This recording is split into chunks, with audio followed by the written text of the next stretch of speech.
Welcome to WP Coffee Talk with your podcast barista, Michelle Frechette, where we interview people in the WordPress community from all over the world. Every guest is asked the same questions, and every guest has wonderful and varied answers about their history and their hopes. Special thanks to our espresso level sponsors, Bluehost, WS Form, and Beaver Builder. And now, on with the show.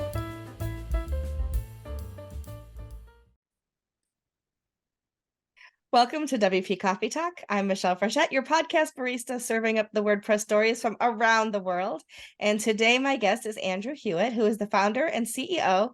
And I didn't ask you how to pronounce it, but I'm going to guess it's YoDev.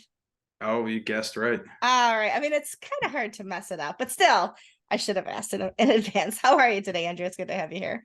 I'm doing awesome. How are you, Michelle? I'm good, thank you. And we were both just saying beforehand, these shows are evergreen. People will listen to them for years to come.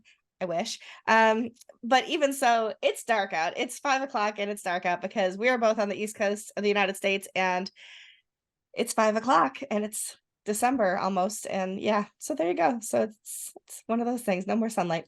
Anyway, tell us a little bit about yourself and what you do. So I'm the founder and CEO of YoDev.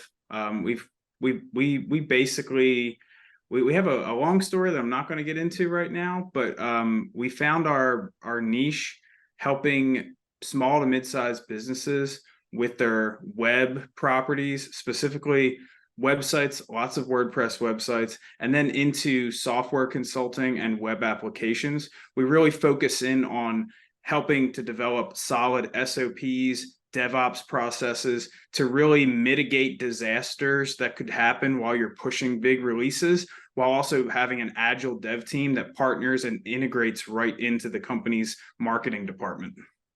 Oh, very cool. And we're going to talk a little bit more about your business after we get through some questions and before we get to the rapid fires. But first and foremost, show us your mug. Oh, look at that, right on cue. If you're listening, he just happened to raise his mug to take a drink as I said that. Show us your mug. Tell us if there's a story behind it and what are you drinking? So no story behind this. I guess you could say that my wife and I have gone on a journey of minimalism. And one of the things that we wanted to minimize is our dishes and our mugs and everything. So we each only have a set for ourselves. Now we have a daughter recently, and we have sets of stuff for her. But this is a clean, minimal mug. It's easy. And what's in the mug right now is orange spiced black tea from a local tea shop here in Winston-Salem, North Carolina, Angelina's Tea. Nice. It's delicious.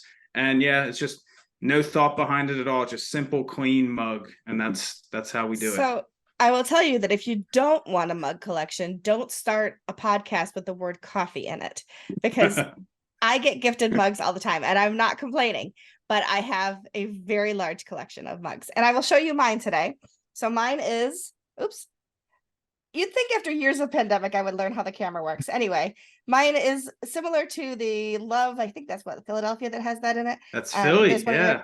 And the O is the logo for Rochester, New York. And this was a gift to me a few years back from one of my coworkers, Amanda Gorman, who works at Give WP. So that's my mug today. And I'm drinking cucumber water from Wegmans.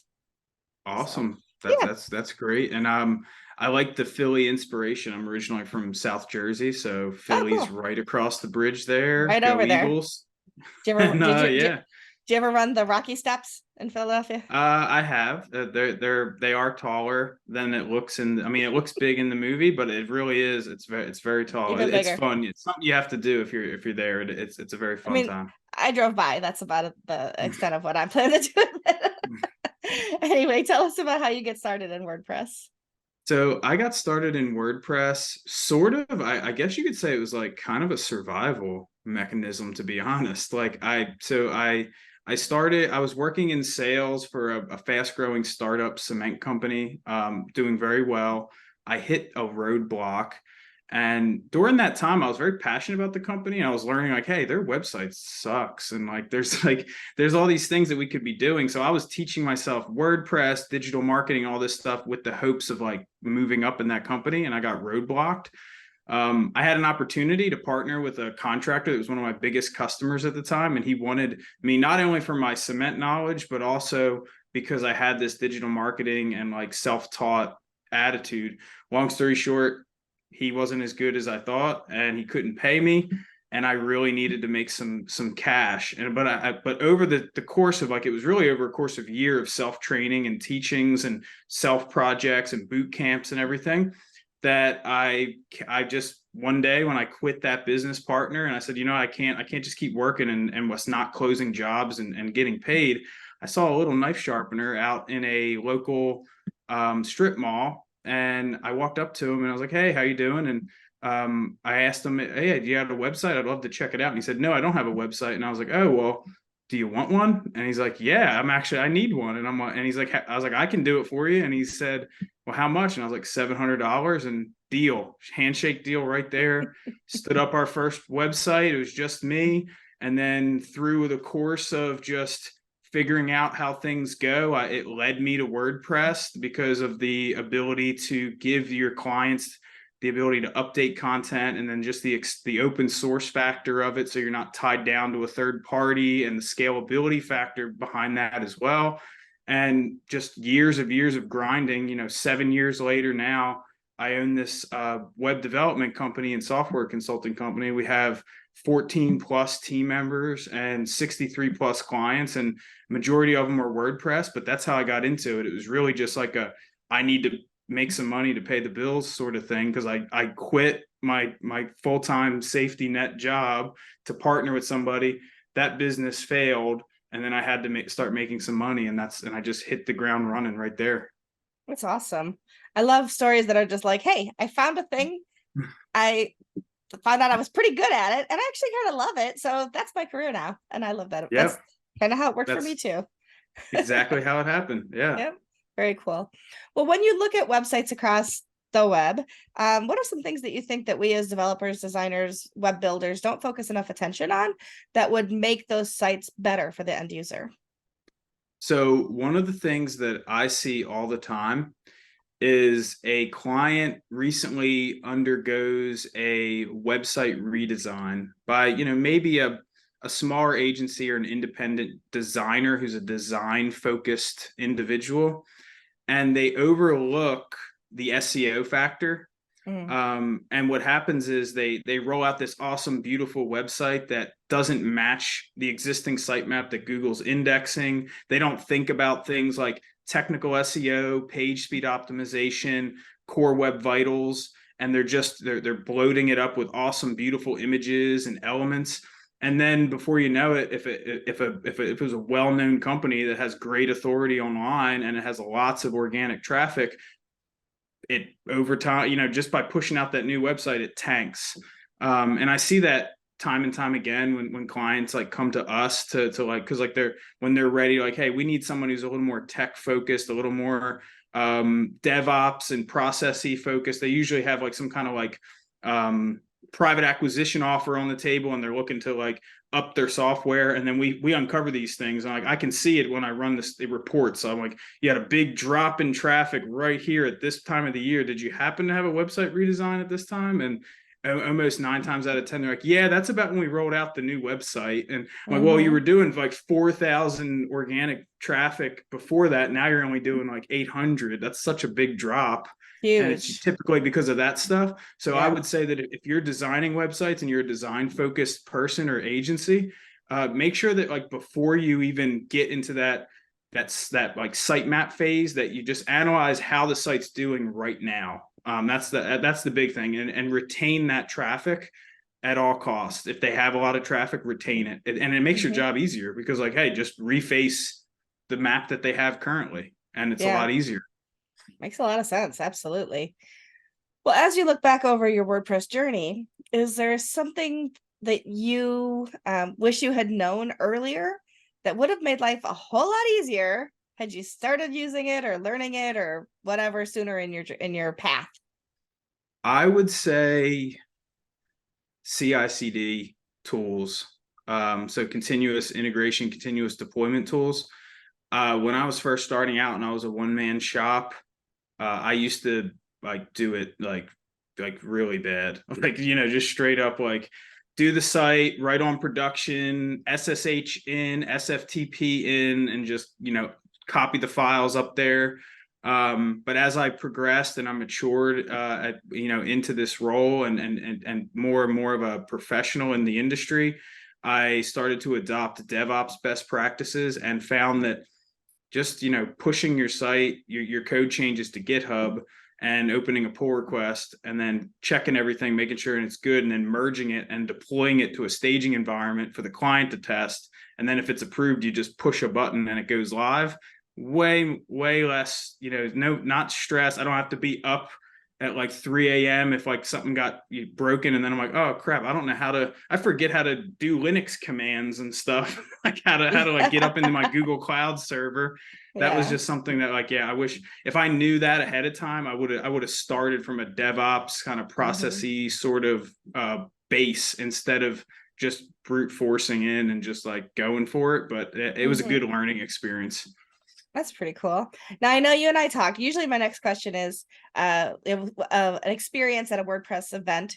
And I know that you are looking forward to WordPress events and haven't been to one yet. So that's not a really good question for you. So I'm trying to think out like rephrasing it a little bit, but what's something in the WordPress community that has really made a difference to you? I'm different from like who do you admire and whatever that's coming up Okay. in the second half, but like just something in the WordPress community. Maybe it's an event you saw or somebody you've talked to online or anything like that that you would say was either inspirational moment or pivotal moment for you. Good question.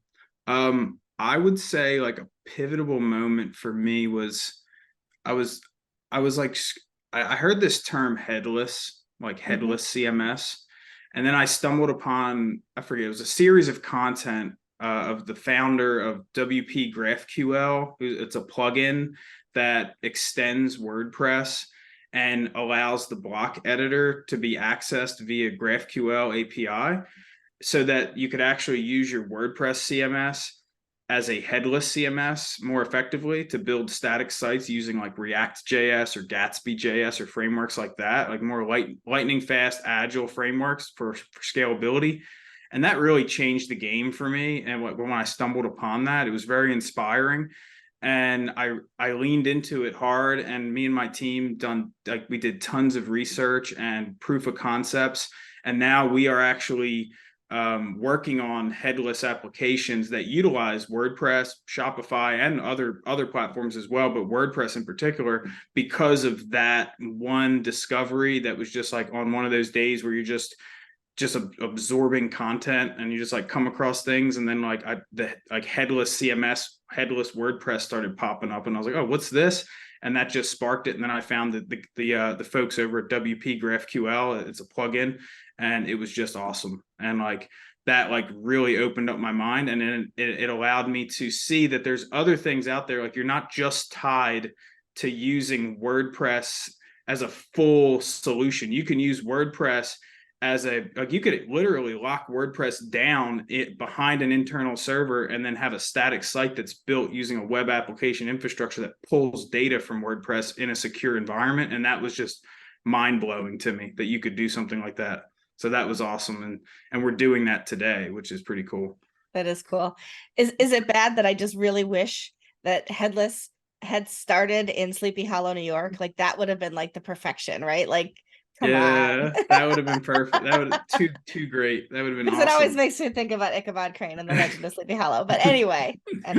So tell us a little bit more about YoDev and your team and what you guys are doing there.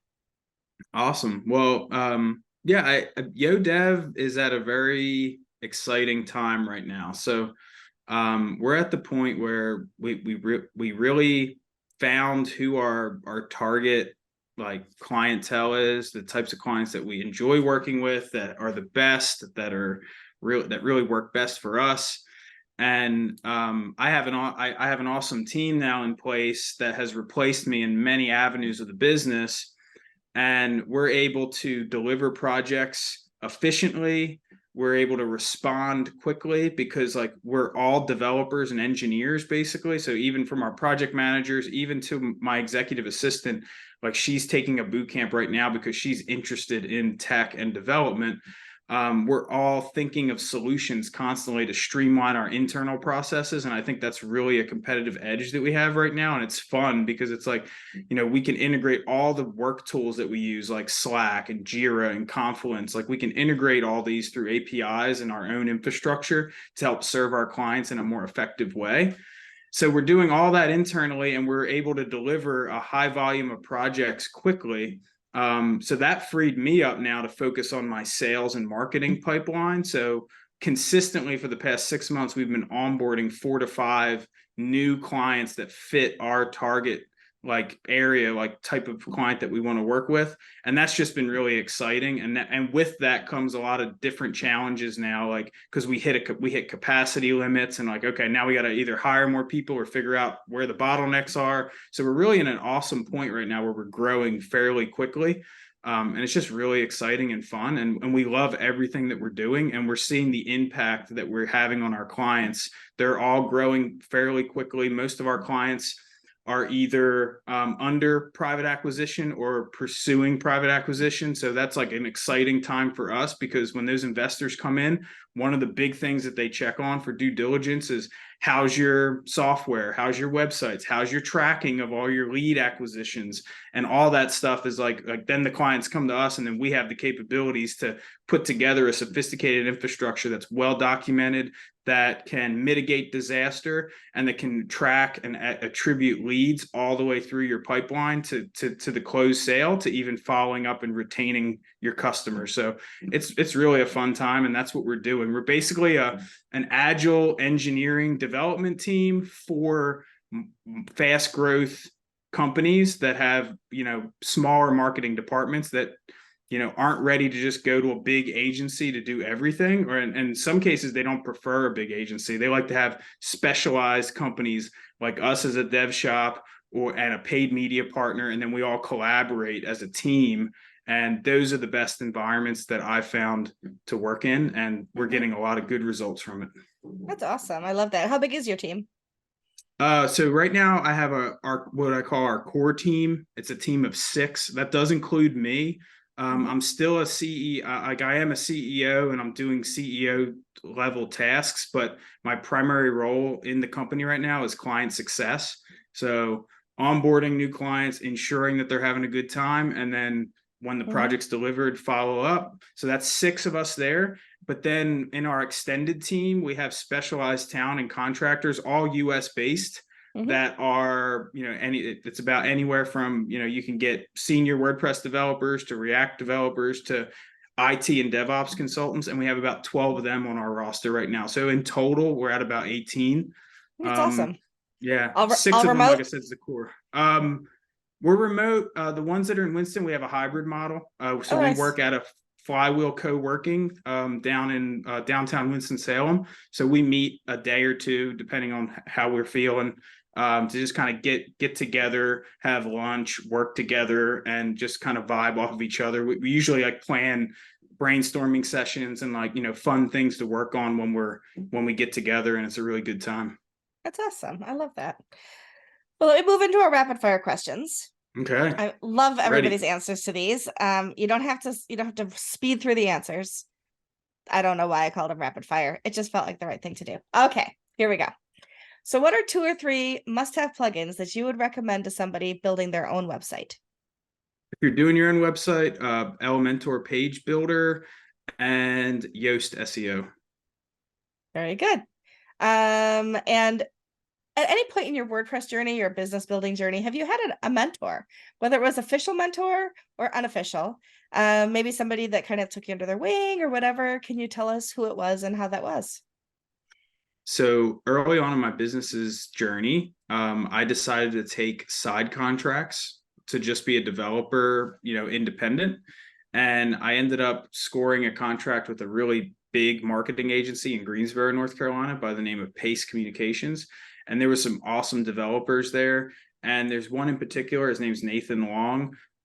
He was just, I just aspired to be him. He was just so good. He was good at WordPress, but he was also good at knowing, he was using Gulp at the time for to compile SCSS files and spit them out in build. I'm using Webpack today, but like that was like really inspired me to like to see that, oh wow, like I can like build WordPress sites to a way where we can have modular CSS split up and like maintain it. And like he was just really good, and he was really good at coaching. I was struggling at one point, and instead of just letting me go as a contractor, he actually sat me down and told me some tips and gave me some guidance, and it really turned me around. And then that contract extended on for over a year after that coaching session, and it was a really great time. And he definitely he impacted me in my career.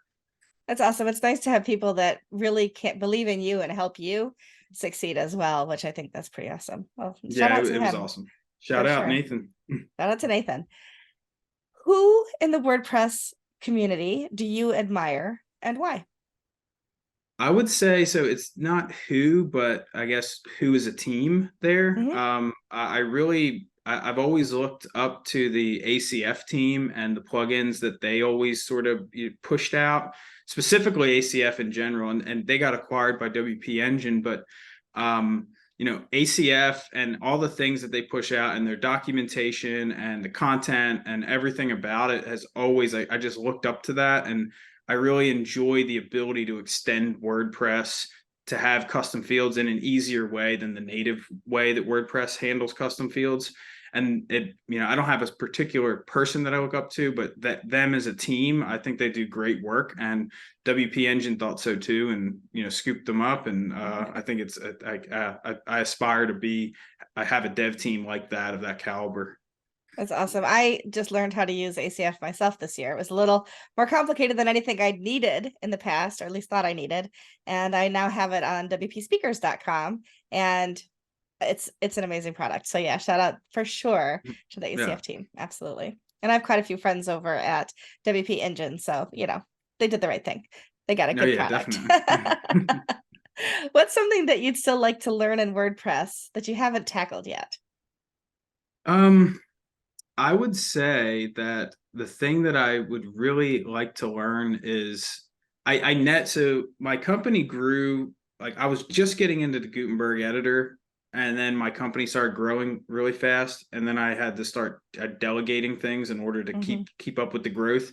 And I never truly got into building custom Gutenberg blocks. I can build custom blocks using ACF's extension for Gutenberg blocks, but I was never able to like set up the proper build kit for React in WordPress, build custom blocks, and understand how that all works. And I think that I don't know. I always look back and I'm like, man, I wish I had the time to really learn that, because I think we would be a little bit further from like how we work with Gutenberg blocks if I had that knowledge and I was able to instill that into the team a little more. But that's what I really would love to learn and fully understand, is like how to build native Gutenberg blocks. And yet there are still some people who refuse to even use Gutenberg. So you're I ahead of the game already. I swear there are some people that are gonna be dragging and kicking their way until it's like there's no other option. Oh, it's the way. It is the way. It's awesome. Yeah, absolutely. I love blocks myself. Not a problem. Absolutely. What's one of the biggest mistakes you've ever made in WordPress, and what did you learn from it? I would say the biggest mistake I ever made was when I really started to acquire sites and have them pay me for hosting. And I had this bright idea to just put all my client sites on a multi-site, on a single Linux box on Google Cloud that I self-managed as one person. So I think that was a really bad idea, because when one day the database resources just filled up completely, and I got an email from a client like saying, hey, I have a database connection error. And I'm like, what? And I went and I saw database connection error. And then I went to the next site, database connection error. So since it was a multi-site and they were all sharing the same database, the database was filled up, and then WordPress gets that database connection error. So I just remember being up 1 a.m. to 5 a.m. trying to figure this thing out. This was before ChatGPT was around everybody. So I couldn't just go, hey, how do I fix this? So I'm reading Google Cloud documentation, Linux documentation, MySQL documentation. Finally, I learned how to manually partition the disk on Google Cloud to extend the storage space, and then I rebooted the VM and everything came up. But then that next day, my right hand man Von Cucchiano, who's still working with us today, I was like, we got to figure something out. And then right on that day, we figured out how to isolate all those sites off of a multi-site, have single sites, and then we Dockerized everything into containers. And then that was our really first step into getting into like DevOps and containerization and things like that. And we haven't turned back from then. But that was a terrible, it was a real, I was scared. I was like, I got 27 sites, and like I'm like all these, like I got, and one client knew, and that was it. Nobody else knew, but I got, it was really bad. They're gonna hate me. So if you're listening, just understand that sometimes I'm up really late now. Not anymore. We're perfectly good, but You got that figured yeah, out now. yeah, that was year like 1.5 there, and it wasn't a good time. Yeah, there I think we all have a story that terrified us at some point in time, and thank goodness we grew past it. Yes. Well, the flip side, of course, is what's your proudest WordPress moment? Proudest WordPress moment is probably what I just like what led like after that disaster was when me and Vaughn we figured out how to containerize all of our client sites using Docker, and that's what really allowed us to start to really add on new developers. And it didn't matter which type of laptop or environment they were in, as long as they had Docker, they could pull down our repos, run the commands that we created, and then automatically WordPress sites would just be spun up in containers. And if you wanted to check out another client site, you just down that container, check out the next one, spin it up, push your changes up to GitHub, and then you're good to go.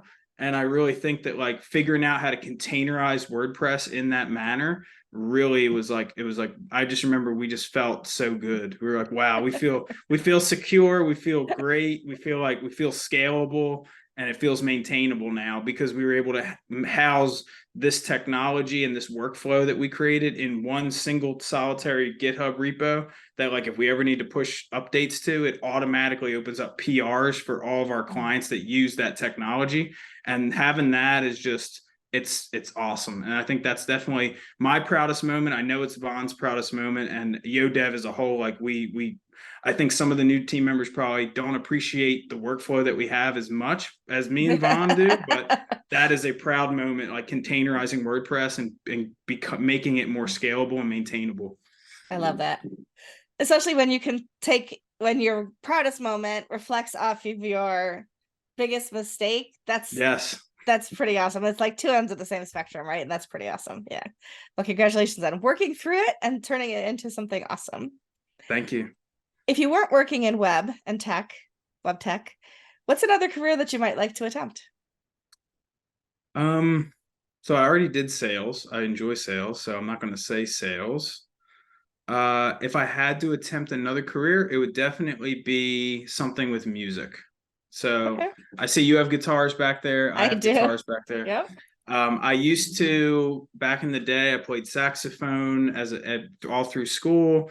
And then I got to junior year of high school, and I was all about being a rock star then, because I saw Battle of the Bands and one of my friends were up there. And I was like, oh, I didn't even know he was in a band. I want to do that.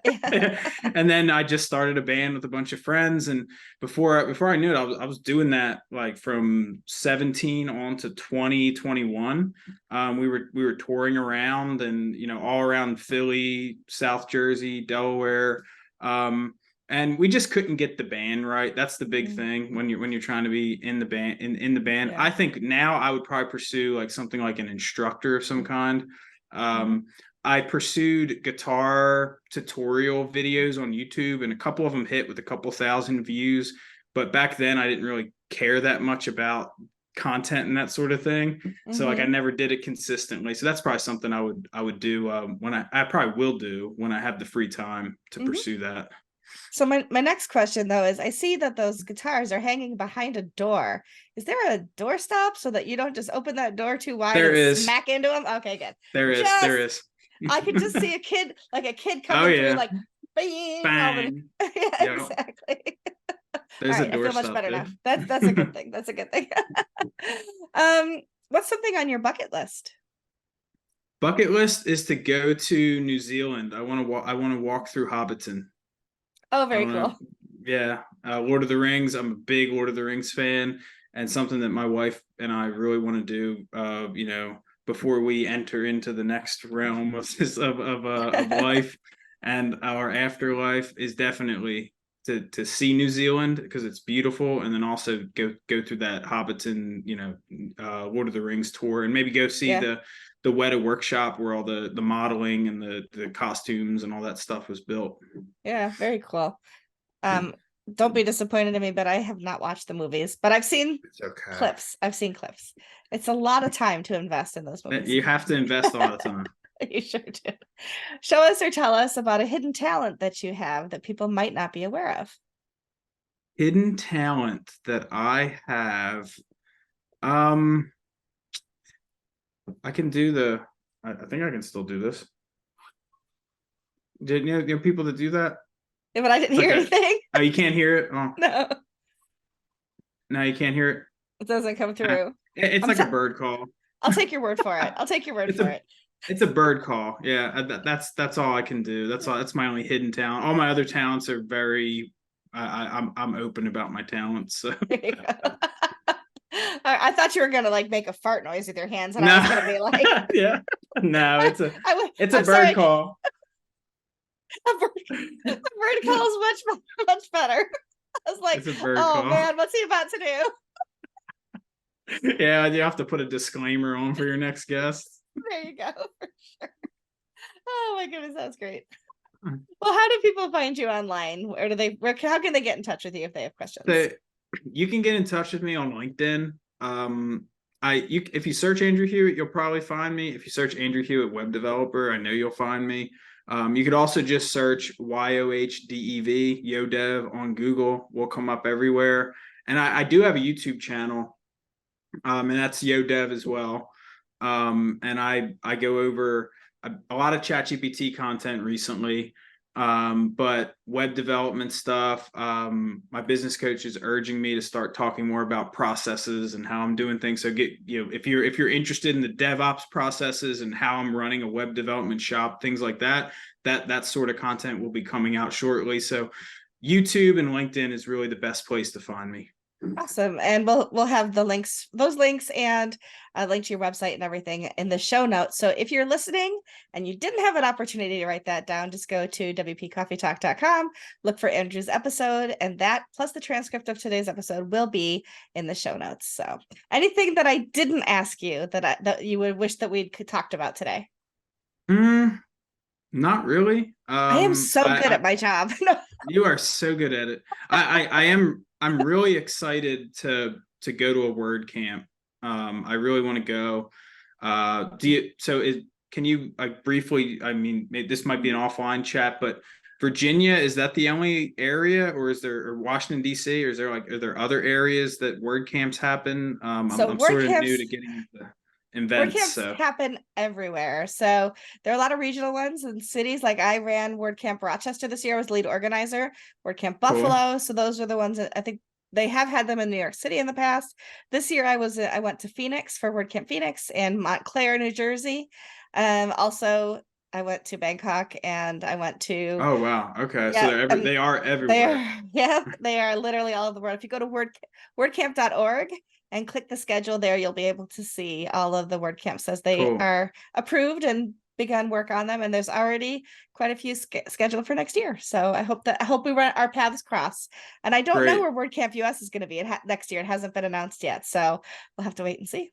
And you Last will year, definitely be at the US I one, so we'll connect for sure. Because okay. I'll go to the next one. Yeah, All I'll be at right, the next one. sounds good. What do they say? Good Lord willing and the creek don't rise. You ever heard that? Like, I Yeah, will I've be heard it. there. I'll be there. Awesome, awesome, Michelle. Fantastic. Well, thank you so much for taking some time out of your evening to tell your story with me. It's been great to get you to know you a little bit better. And it's so nice to have you here.